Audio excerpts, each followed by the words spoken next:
ॐ अज्ञानतिमिरान्धस्य ज्ञानाञ्जनशलाकया चक्षुरुन्मीलितं येन तस्मै श्रीगुरवे नमः।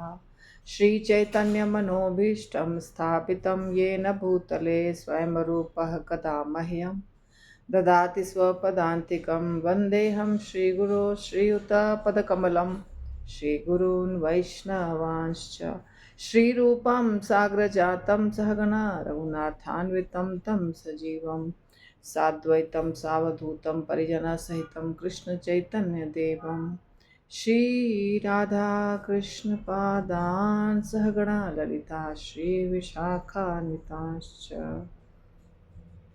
जय श्री कृष्ण चैतन्य प्रभु नित्यानंद श्री अद्वैत गदाधर शिवासादि गौर भक्तवृंद। हरे कृष्णा कृष्णा कृष्णा हरे हरे, हरे राम राम राम हरे हरे।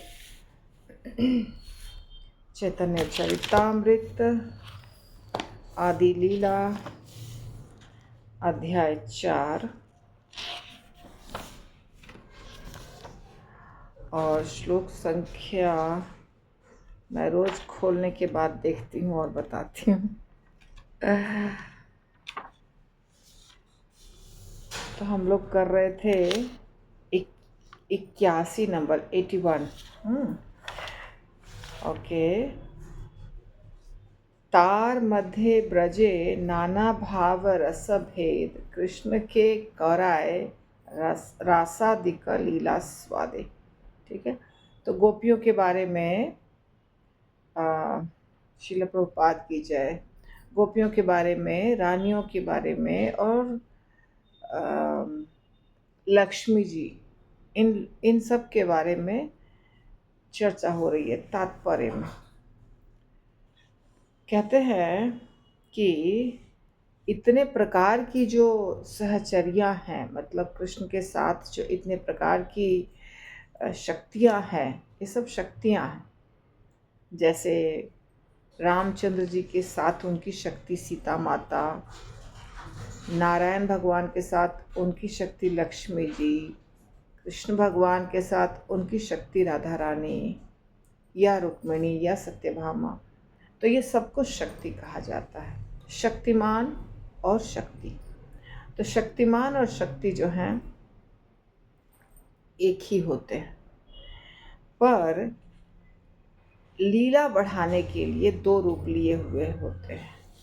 तो लीला बहुत ज़्यादा प्रकार की होती है, क्योंकि कृष्ण को उतने प्रकार से लीला का स्वाद चखना होता है। यहाँ लिखा है, नाना प्रकार की नायिकाएं कृष्ण के आस्वादन की स्रोत है, उससे उनको स्वाद मिलता है, अच्छा वैरायटी मिलती है। लीला जो होती है ना, उसमें हमेशा आनंद होता है। कभी कभी युद्ध भी होता है, क्रोध भी होता है, रस जो होते हैं ना, वो अलग अलग प्रकार के होते हैं। तो ऐसा नहीं है कि क्रोध में आनंद नहीं है, उसमें भी आनंद है। रूठना, मनाना, झगड़ा करना, उसमें भी आनंद है। भगवान कृष्ण कहते हैं कि गोपियां जब मुझे गालियां देती हैं ना, तो वेदों की जो ऋचाएं होती हैं, वेदों की जो वेदों में जो श्लोका होते हैं, उससे ज़्यादा मुझे अच्छा लगता है गोपियों की गालियां। इतना ज़्यादा पसंद है भगवान को, गोपियां इतनी ज़्यादा पसंद है, क्योंकि प्रेम है, प्रेम के कारण वो सब होता है। तो हर रस में आस्वादन है, हर रस में टेस्ट है, स्वाद है उसका। तो ये सब राधा रानी की अंश हैं और श्री कृष्ण की हलादिनी शक्ति को बढ़ाने के लिए आवश्यक है। उनके दिव्य प्रेम विनिमय वृंदावन लीलाओं के सर्वोत्कृष्ट व्यापार है ये। बिजनेस मतलब कैसा बिजनेस? लीला बढ़ाना, आनंद लेना। हमारा बिजनेस होता है धन कमाना, साधारण व्यक्ति का बिजनेस है धन कमाना। भगवान का बिजनेस धन कमाना नहीं होता। भगवान का बिजनेस होता है आनंद लेना। आनंद कैसे मिलता है? अलग अलग प्रकार के लीलाओं के रस में अलग अलग प्रकार के आस्वादन या स्वाद मिलते हैं। ठीक है। श्रीमती राधा रानी अपने शरीर के इन अंशों द्वारा कृष्ण को रास नृत्य तथा अन्य कार्यों का स्वाद प्राप्त कराने में सहायक होती हैं। श्रीमती राधा रानी रासलीला पुरुष की मध्य पंखड़ी होने से निम्नलिखित श्लोकों में प्राप्त नामों से भी प्रसिद्ध है। श्रीमती राधा रानी जो है वो सबसे ज़्यादा महत्वपूर्ण गोपी हैं और इसलिए यहाँ पे कुछ नाम दिए गए हैं जो राधा रानी के नाम है, जैसे गोविंद नंदिनी आनंदिनी, अलग अलग है। गोविंदानंदिनी राधा, गोविंद मोहिनी, गोविंद सर्वस्व, सर्वकांता शिरोमणि। राधा गोविंद को आनंद देने वाली हैं और वे गोविंद को मोहने वाली हैं। वे गोविंद की सर्वस्व हैं और उनकी समस्त प्रेयसियों में शिरोमणि। गोविंद आनंदिनी यानी गोविंद को, गोविंद तो भगवान का ही नाम है, भगवान कृष्ण का एक नाम है गोविंद, क्योंकि भगवान कृष्ण गायों को और हमारी इंद्रियों को आनंद प्रदान करते हैं। वहाँ भी संधि है, गो और आनंद,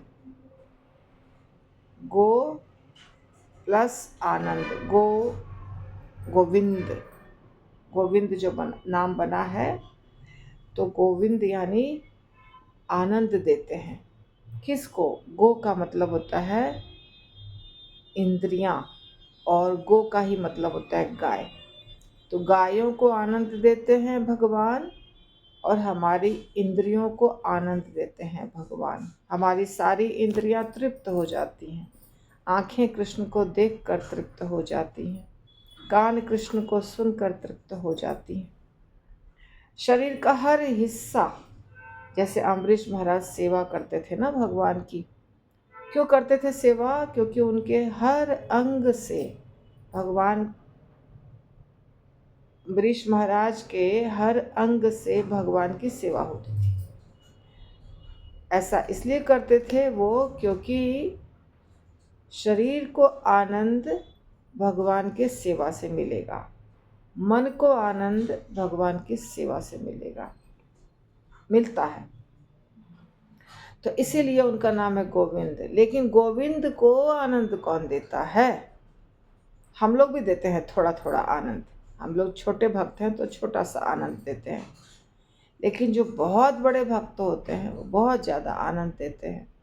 और सबसे बड़ी भक्त राधा रानी, तो राधा रानी गोविंद को आनंद देती हैं, कृष्ण को आनंद देती हैं, इसीलिए उनका ये सब नाम है।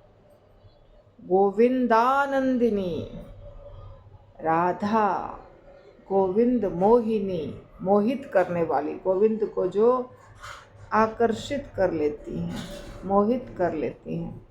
गोविंद सर्वस्व, गोविंद की सर्वस्व है। सर्वस्व का अर्थ होता है सब कुछ। भगवान कृष्ण के लिए सब कुछ कौन है? राधा रानी।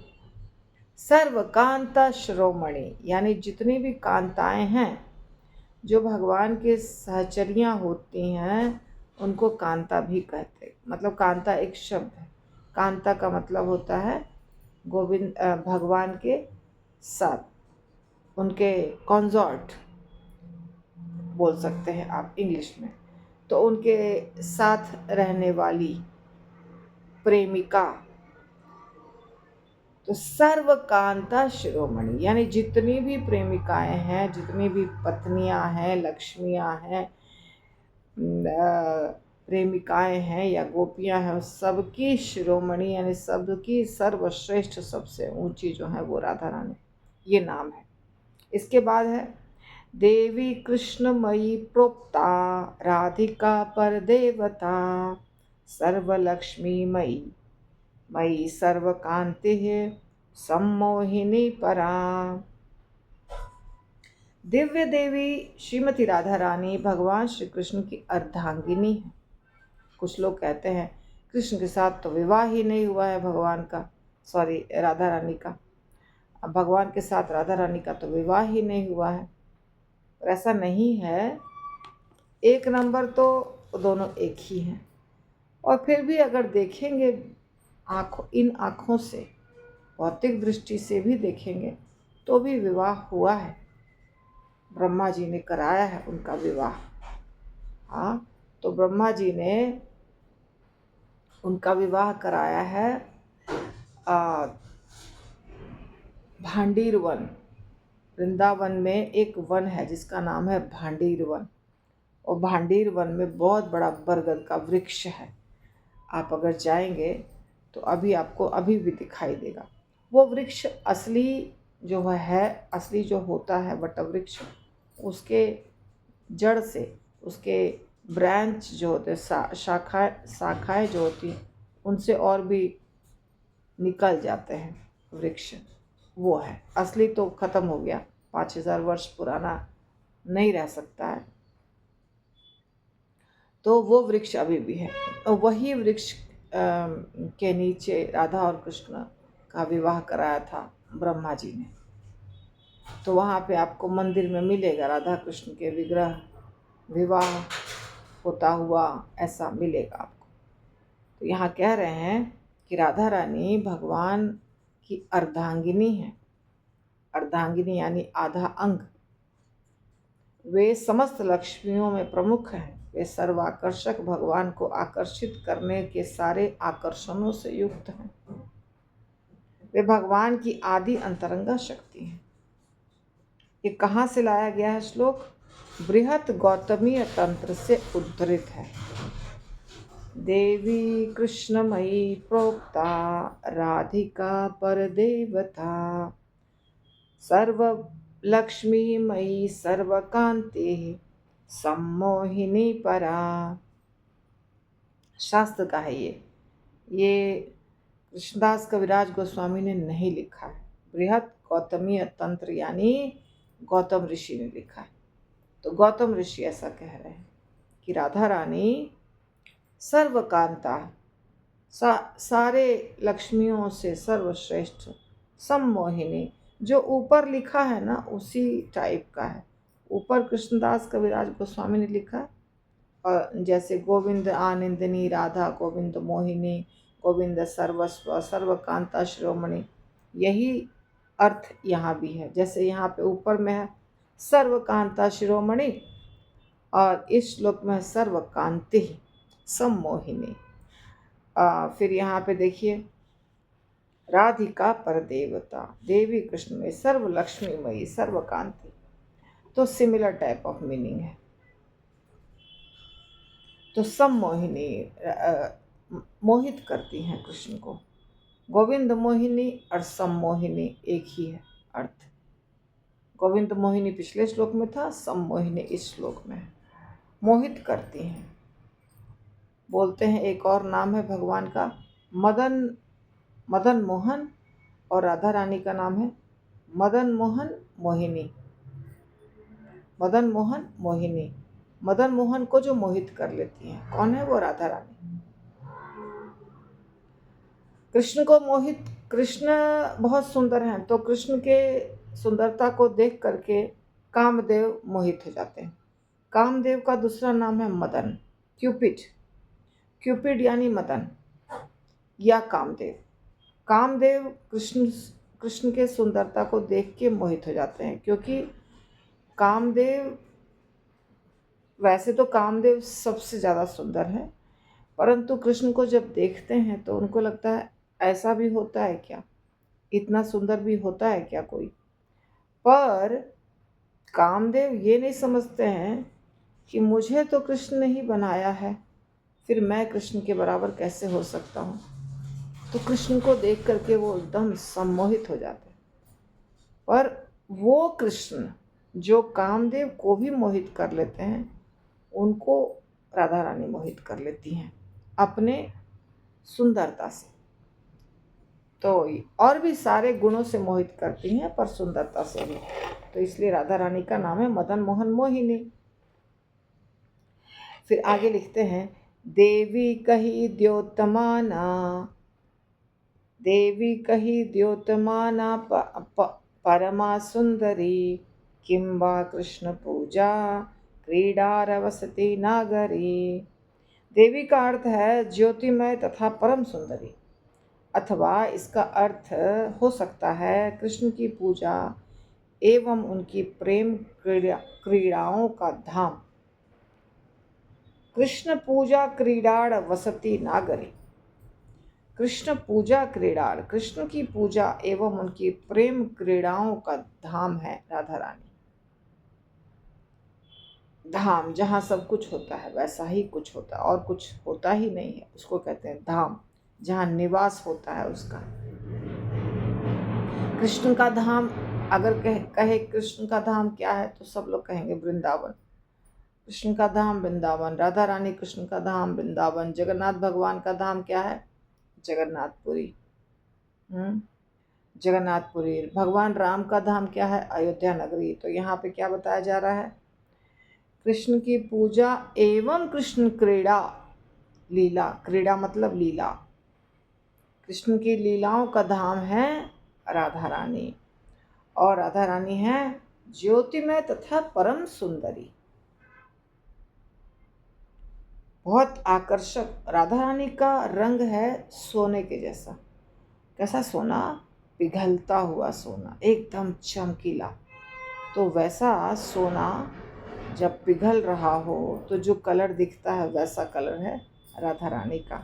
इसीलिए ज्योतिमय, ज्योति निकलता है उनसे, प्रकाश निकलता है। और परम सुंदरी। कृष्णमयी, कृष्ण जार भीतरे बाहिरे, जहाँ जहाँ नेत्र पड़े तहाँ कृष्ण स्फुरे। कृष्णमयी का अर्थ क्या है? राधा रानी का नाम है कृष्णमयी।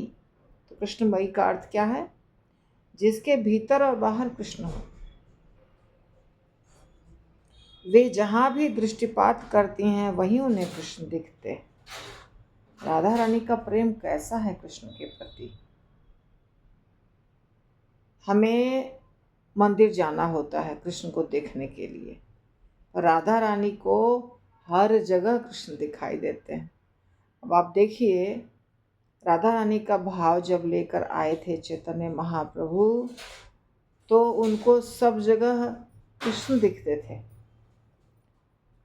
उनको जब वो चटक पर्वत पर गए तो चटक पर्वत को गोवर्धन समझ लिया और उसको लिपट करके रोने लग गए चैतन्य महाप्रभु। हालांकि वो जगन्नाथपुरी में थे और वो पर्वत जो था वो बालू का ढेर था मात्र, पर उसको ही समझ लिए गोवर्धन, क्योंकि राधा रानी के भाव में थे ना, तो उनको हर जगह कृष्ण ही दिखाई देते थे। राधा रानी को सब जगह कृष्ण दिखाई देते हैं, इसलिए उनका नाम है कृष्णमयी।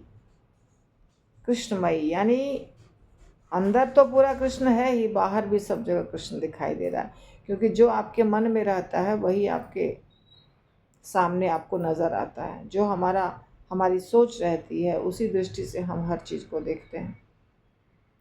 जिसकी सोच अच्छी है उसको सब लोग अच्छे दिखते हैं, जिसकी सोच बुरी है उसको सब लोग बुरे दिखते हैं।